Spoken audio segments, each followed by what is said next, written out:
Tini West Tripura Loksawa Chongmari Nahajakthani Juda Juda Booth Center India Jutni Voter State Polling Agent Rock Gaming Zamanotoye India Jutni Bukhakte West Tripura Hankorfa Eva CEO Dr. Bishal Kumani Thani Deputation Rekha India Jutni Kaisa Podot Deputation Ruthani Manjaka India Jutni candidate Ashish Kumar Shaha Sri Ramnagar by election candidate Rotan Das Nokhobai Tekobani CPIN Congress ni Adongro India Juter একটা delegation আমাদের রাজ্যের নির্বাচনী আধিকারিক CEO এবং আমাদের পশ্চিম ত্রিপুরা লোকসভা আসনে আরুর সঙ্গে আমরা দেখা করি।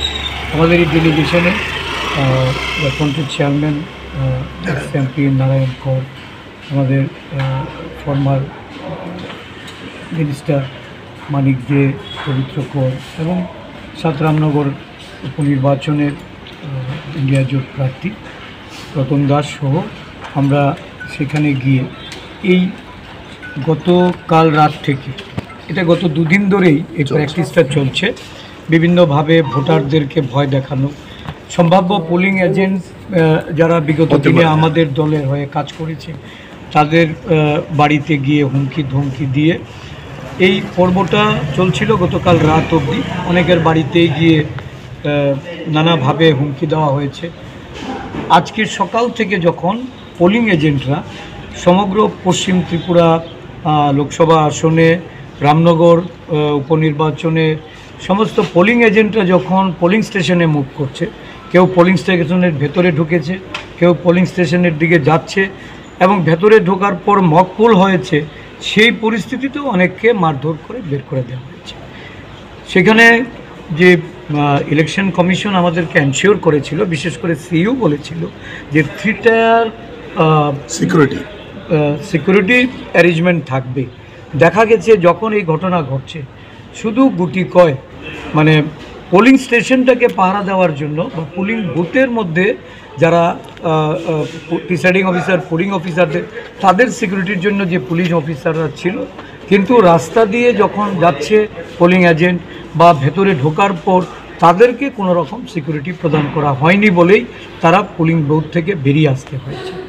এখন অবধি আমরা প্রায় 1674টা বুথের মধ্যে প্রায় আমরা 1500-র উপরে পোলিং এজেন্ট সারা রাজ্যে আমাদের ছিল। এখনও আমরা 1/3 পোলিং এজেন্ট বিভিন্ন জায়গায় আছে শুনতে পাচ্ছি, তাদেরকে বের করে দেওয়ার চেষ্টা হচ্ছে। মূলত ম্যাক্সিমাম পোলিং এজেন্টকে বের করে দেওয়া হচ্ছে। ভোটাররা যাচ্ছে বাছাই করে করে কংগ্রেস কমিউনিস্ট ভোটারদের তাদেরকে সেখানে ভোটদানে বাধা দেওয়া হচ্ছে, তাড়িয়ে দেওয়া হচ্ছে।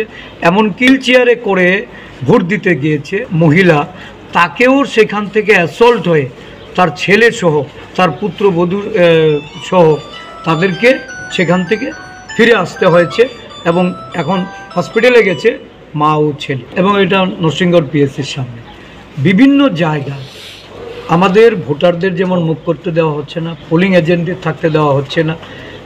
এক কথায় বলতে গেলে 2019-ও আমরা দেখেছি লোকসভা ভোটে একটা বিভৎস চিত্র, অরাজক রাজনৈতিক পরিস্থিতি, নির্বাচনের নামে সেখানে কত বড় প্রহসন হয়েছিল।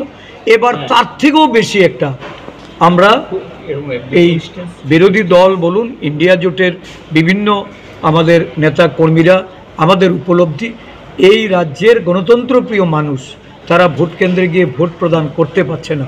সিওকে আমরা এনশিওর করতে বলছি, কারণ এখন বেলা 2টোর উপরে। আমরা আরও বলেছি যাতে ভোটাররা ভোট কেন্দ্রে গিয়ে নিরাপদে ভোট দিতে পারে, শেষ বেলাটুকু যেন তাদের এই প্রচেষ্টা থাকে। তারা আমাদেরকে আশ্বস্ত করেছেন, আমি জানি না কারণ যেটা তারা আজকে এতদিন এই প্রসেসটা চলাকালীন যেটা করতে পারেননি, এখন এই 2-3 ঘন্টায় এরা কিভাবে কি করবেন। তবে এই ভোট প্রহসন এই রাজ্যে এটা মেনে নেওয়া হচ্ছে। বেশি করে করা হচ্ছে বাংলার মাঠ, এখানে আমাদের সুদীপ বাবু গেছে বক্সনগর, মধ্যপুর, খয়েরপুর, ওইদিকে মোহনপুর ওয়েবকাস্টিং এর যে ইয়েটা আছে লাইনটা কেটে দিয়ে এখন ভেতরে চলবে আর কি।